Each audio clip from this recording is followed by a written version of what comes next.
10 seconds to go.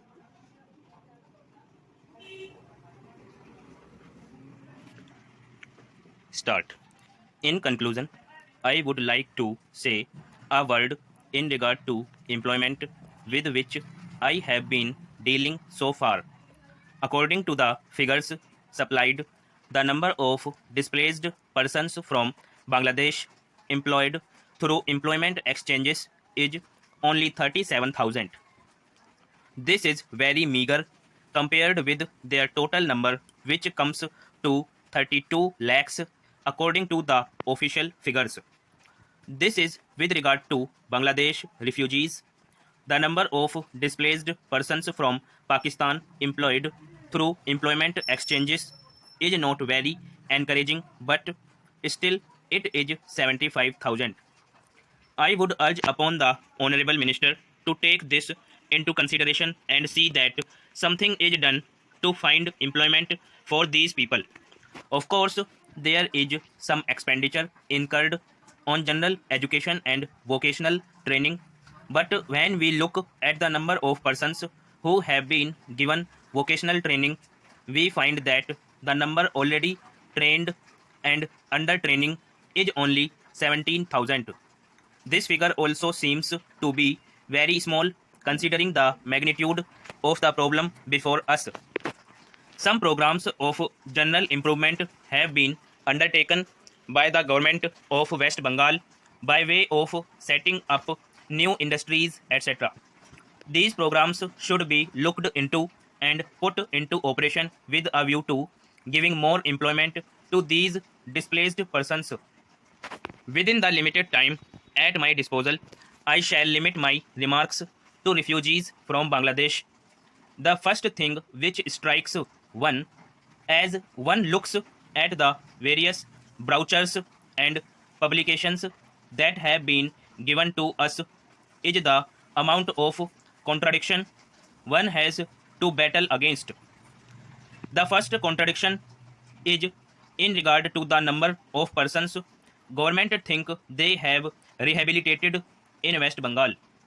Granting that it is difficult to make a final assessment of the number of refugees who have come from Bangladesh, it is still true to say that at least there should be some sort of parity between what the Union Ministry says and what the West Bengal Rehabilitation Ministry says. Only a few days ago, the West Bengal Minister of Rehabilitation said that there are 22 lakhs of refugees who have to be rehabilitated, but the central government's refugees figures are 31 lakhs.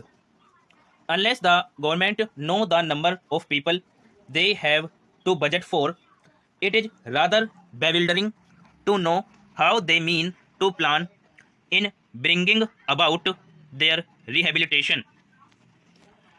As a matter of fact, many other sources believe that the figure is far higher, but in any case, there should be some parity and some idea as to the extent of the rehabilitation problem which still remains before the people of West Bengal.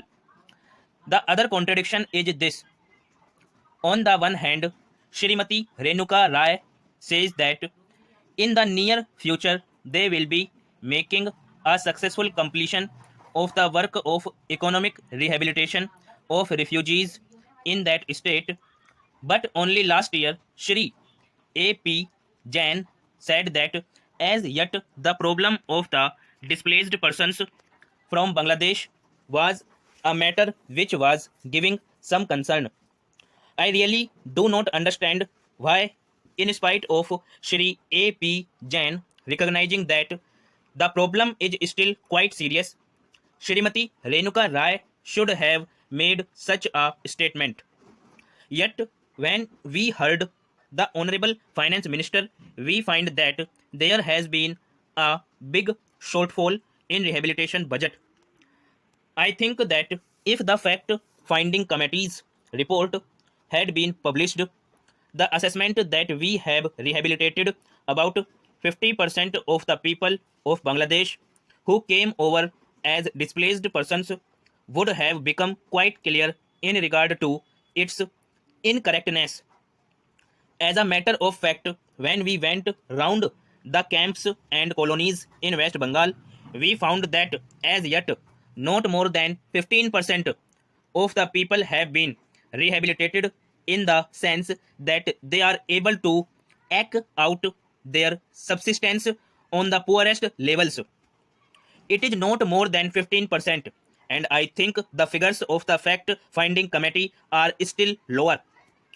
I think this is something that we have to take very seriously and put our minds to and apply all the resources that we have to find out how we will be able to tackle this problem of rehabilitation.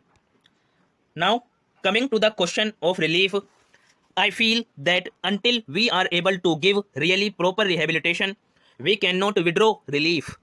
It is no use arguing whether relief leads to lethargy and moral slackness.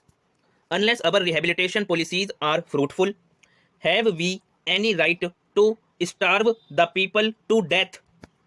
As a matter of fact, Shri A.P. Jain may know that in West Bengal, the incidence of tuberculosis amongst the refugee population is very high. Only a small percentage of them is catered for by the medical relief given by the Directorate of Rehabilitation. If I am to tell you the tragic fate of the refugees in West Bengal, I would refer you to a report which appeared in February 1954